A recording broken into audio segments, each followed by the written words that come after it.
నమస్కారం. ఆలోచన అమృతానికి స్వాగతం, సుస్వాగతం. అమెరికా, ఇజ్రాయెల్ కలిపి ఇరాన్ మీద యుద్ధం ప్రకటించి మొదలుపెట్టి సరిగ్గా ఇప్పటికి వారం రోజులు, 7 రోజులు. 28 ఫిబ్రవరి నాడు ఉదయం 5:30కి పెద్ద ఎత్తున ఇరాన్ ఖమైనీ కార్యాలయం మీద దాడి చేసి ఆయన భార్య కూడా చనిపోయిన తర్వాత గాయపడి, అట్లాగే కొడుకు, కోడలు, అట్లాగే అల్లుడు, బిడ్డ, మనవరాలు, దాదాపు 45 మందిని చంపేసింది. యుద్ధంలో చంపడం ఉండదు. యుద్ధనీతి ఎవరైనా ఇటు నుంచి అటు నుంచి మనుషులు చచ్చిపోతారు అంతే. ఒక హత్య అనడానికి వీల్లేదు, చంపేసింది. అట్లాగే ఆ తర్వాత అంతకుముందు కానీ అంతకుముందు ఖమేనీ దగ్గరగా ఉన్న 8 మంది అనునాయులను చంపేసింది. మొత్తం ఓ రకం చెప్పాలంటే ఇరాన్లోని మన సీసీ కెమెరాలని మొదలుకొని వైఫై ఇతరత్ర మనకు ఏవైతే వాళ్ళకి నెట్వర్క్ అంతా స్వాధీనం చేసుకునేంత పనిచేసి అతలాకుతలం చేసింది. దానికి చనిపోకముందు ఖమేనీ ఏమన్నాడు, యుద్ధం మీరు మొదలుపెట్టారు, మేము ముగిస్తాం అన్నాడు. కానీ ఆయన జీవితం ముగిసింది, చూసాం. తర్వాత జరిగింది ఏంటి, ఆయన చనిపోయిన తర్వాత కూడా మరి ఆ ఏర్పాటు చేసిన వ్యవస్థ పకడ్బందీగా 3 కమిటీ నడిపిస్తుంది. వాళ్ళ ఒక్క దేశానికి విస్తరించకుండా ఈ 3 దేశాలు కాక 3/13 దేశాలకు ఇప్పుడు ఈ యుద్ధం విస్తరించింది. మధ్య ఆసియాలో, పశ్చిమ ఆసియాలో మొత్తం అంతా కూడా, మధ్యప్రాచ్యంలో, పశ్చిమ ఆసియాలో, పశ్చిమ మన గల్ఫ్ మొత్తం అంతా మంటల్లో ఉంది. 3 దేశాల మధ్య యుద్ధం మొదలు పెడితే మొత్తం అంతా ఇప్పుడు 13 దేశాలు విస్తరించి పెద్ద ఎత్తున మంటలు రేగుతున్నాయి. పెద్ద ఎత్తున ప్రపంచవ్యాప్తంగా ఒక సంక్షోభం నెలకొన్నది. ఆయిల్ సంక్షోభం కావచ్చు, ఆర్థిక సంక్షోభం కావచ్చు, ఇతరత్ర అన్ని సంక్షోభాలకు ముడిపడ్డది. డే 1 నాడు మొదలైన యుద్ధం మెల్లమెల్లగా ఒక వారం రోజులు ముగుస్తుంది అనుకుంటే ట్రంపే స్వయంగా ప్రకటించాడు ఏంటంటే కనీసం 3-4 వారాల్లోగా ముగియేది యుద్ధం, అప్పటికి కానీ చెప్తామన్నాడు. అంటే ఎప్పుడు ఎదురు శత్రువుని తక్కువ అంచనా వేసి లేకపోతే తక్కువ చేయడానికి, ప్రపంచం ముందు తక్కువ చేయడానికి ప్రయత్నించి వారం రోజులు అయిపోతే యుద్ధం అని అనలే. ఎందుకంటే తెలుసు, ఇరాన్ యొక్క సామర్థ్యం తెలుసు, ఇరాన్ యొక్క యుద్ధనీతి తెలుసు, కనుక ఆ సమస్య లేదు. కానీ ఇరాన్ ఎప్పుడైతే తన ఆయుధుల్లా అలీ ఖమేనీని మనం కోల్పోయిందో ఆ తర్వాత ధైర్యం సడలిపోతుందని చాలామంది అనుకున్నారు. కానీ అక్కడ ఏదైతే కట్టర్ దళం ఉందో, మతదళం ఉందో, ఇస్లామిక్ తీవ్రవాద దాంతో ముడిపడి ఉన్న 1,00,000 సైన్యం, అట్లా మిలిటరీ అన్నీ కలిసి దాదాపు 9 లక్షల పైగా సైన్యం, కొన్ని వందలాది విమానాలు, వేలాది డ్రోన్లు, అట్లాగే వేలాది క్షిపణులు, ఇవన్నీ వాళ్ళ బలం పెట్టుకొని ఇటుపతి ఇజ్రాయెల్, అమెరికాని దెబ్బతీస్తూనే అమెరికా స్థావరాలు, సైనిక స్థావరాలు ఉన్న మరొక 5 దేశాల మీద దాడి చేసింది ఇరాన్. అంటే 7 రోజుల్లో స్థూలంగా ఒక 10 నిమిషాలు చెప్పుకుందాం. అది చూస్తే ఏమైందంటే ఇరాను వ్యూహాత్మకంగా తప్పు చేసింది అనిపిస్తుంది. కానీ యుద్ధం అట్లా విస్తరించకపోతే, దుందుడుగా పోకపోతే లాభం లేదనుకొని వాళ్ళ వ్యూహం వాళ్ళకున్నది. ఒక రకంగా చెప్పండి, ఇరాను ఇరాక్ మధ్య, మన ఇజ్రాయెల్ ఇరాక్ మధ్య చూస్తే ఇజ్రాయెల్ ఏమో తక్కువ సైనిక శక్తి ఉన్నది, తక్కువ జనాభా, 1 కోటికి మించిన జనాభా. కానీ అదే ఇరాన్ అయితే 9 కోట్ల పైన జనాభా, సుమారు 10 కోట్ల దగ్గరికి వస్తున్నది. భూభాగం అయితే ఇజ్రాయెల్కు 10 భూభాగం ఉంది.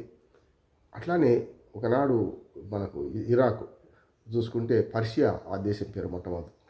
పర్షియా నుంచి ఇరాక్గా మారిన 1935 మారిన తర్వాత 1979లో వచ్చిన షా పాలన ముగిసి, అప్పటిదాకా అమెరికా పప్పేట్గా ఉన్న షా పాలన ముగిసి ఇస్లామిక్ తీవ్రవాదంతో 79లో మొట్టమొదటి ఖొమైనీ అధికారంలోకి వచ్చిన తర్వాత ఆయన 10 ఏళ్ల తర్వాత చనిపోయింది. 89 నుంచి ఇప్పుడు 37 ఏళ్ల పాటు మొన్న చనిపోయిన ఖొమైనీ పరిపాలించిండు.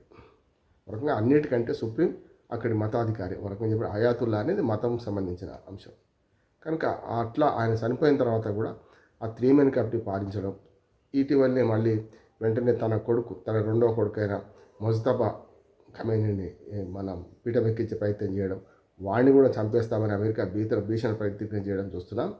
అట్లానే అమెరికా ఈ మధ్య ఏమంటుందంటే, మీరు అయతుల్లా ఖొమైనీ, అలీ ఖొమైనీ కొడుకుని మేము ఒప్పుకోము, ఇంకెవరైనా మార్చండి. అంటే ఈ రెజ్యూమ్ చేంజా, పర్సన్ చేంజా అంటే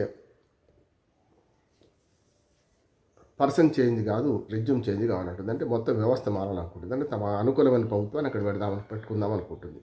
కనుక ఈ దేశంలో చూసుకుంటే మనకు ఒక 2 వస్తున్నాయి.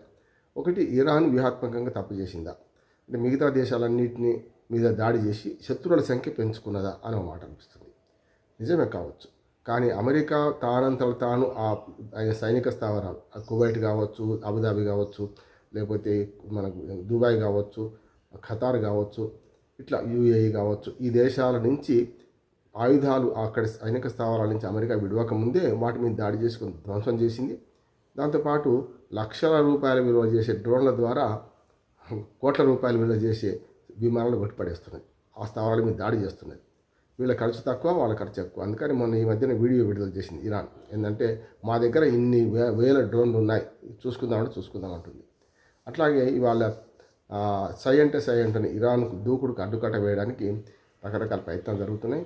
అందులో భాగంగానే మరి అమెరికా తనదైన రీతిలో మన హిందూ మహాసముద్రం, భారతదేశానికి దక్షిణాన ఉన్న హిందూ మహాసముద్రంలో అంతర్జాతీయ జలాల్లో ఇరాన్ ఓడను మనకు అతిథిగా వచ్చి మన ప్రదేశంలో పాల్గొన్న ఓడను చేయడం, దాదాపు 100 మందిగా పైగా చనిపోవడం, వాళ్ళు 30-35 మంది మాత్రమే మనకు శ్రీలంక దళాలు రక్షించడం చూసినాం. అంటే అంతర్జాతీయ జలాలు జరిగినా కూడా మన భారత్ దగ్గరగా యుద్ధం వచ్చింది అనే మాట వస్తున్నది. కనుక ఇవన్నీ పరిణామాల మధ్య వస్తే ఈ యుద్ధం ఇప్పుడంతా ముగిసేట అనిపిస్తలేదు. కనీసం ఇంకొక 6 నెలలు 7 నెలలు నడుస్తుంది అనుకుంటున్నాను నేనైతే.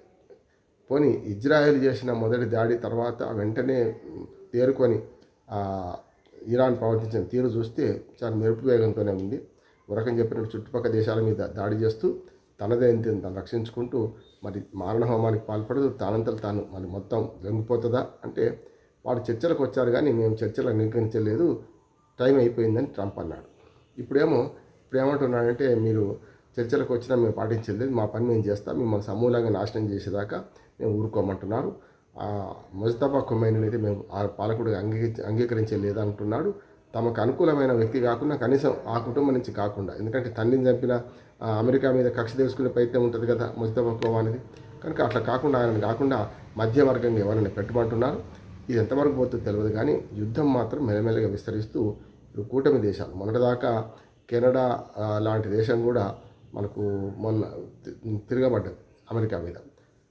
కెనడా 51 రాష్ట్రంగా మేము తీసుకుంటామని దుందుడుకు మాట మాట్లాడిన ట్రంప్కు వ్యతిరేకంగా ఉండి ఇప్పుడు అమెరికాకు బేషరతుగా మద్దతు ఇస్తుంది ఈ యుద్ధంలో. బ్రిటన్ కూడా తన ఎయిర్ బేస్ని వాడుకోవద్దని మొదలు చెప్పింది, మళ్ళీ ఎయిర్ బేస్ని వాడుకోమంటుంది. అంటే ఏ గూటి పక్షి ఆ గూటికి చేరుకుంటుంది అన్నట్టు అన్నీ కలిపి మొత్తం మీద మళ్ళీ అమెరికాకు వైపు వస్తున్నాయి. అందుకనే ఇరాన్ కూడా ఏం చేస్తుందంటే మీరు ఏ పక్కన ఉంటావు నాగన్నా, ఆ గట్టున ఉంటావా ఈ గట్టున ఉంటావా అని చెప్పి ఎప్పుడైతే ఎవరైతే యూరోపియన్ కంట్రీస్ కానీ అమెరికాకు మద్దతు ఇస్తున్న, ఇజ్రాయెల్కి మద్దతు ఇస్తున్న దేశాలన్నిటి పట్ల మేము హార్మోజ్ జలసంధిలో ఖచ్చితంగా కట్టుదిట్టం చేస్తాం, వాళ్ళని పోనీయము. వాళ్ళు కాకుండా మిగతా వాళ్ళు పోవచ్చు అనేది. అంటే చైనా పేరు ఉటంకించింది, భారత్ పేరు ఉటంకించకపోయినా మనకు కూడా బాహాలైనట్టే లెక్క. మొత్తం మీద హార్మోజ్ జలసంధి మన కోసం తెలుసుకుంటున్నాము. కానీ ఒక మార్గం మూసుకపోతే మరొక మార్గం తెలుసుకుంటుంది అన్నట్టు ఆ ఒక్క మార్గం మూసుకుపోయినంత మాత్రం నష్టం కాలేదు.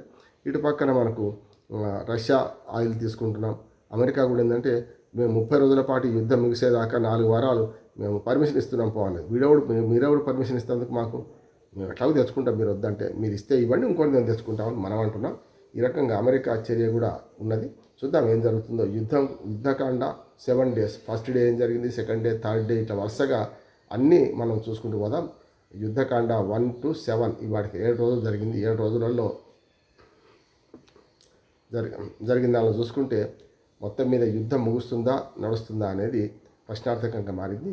యుద్ధ విశేషాలు ఇవాళ యుద్ధకాండ నెంబర్ 1 అని ఇవాళ దీని పేరు పెట్టుకుందాం.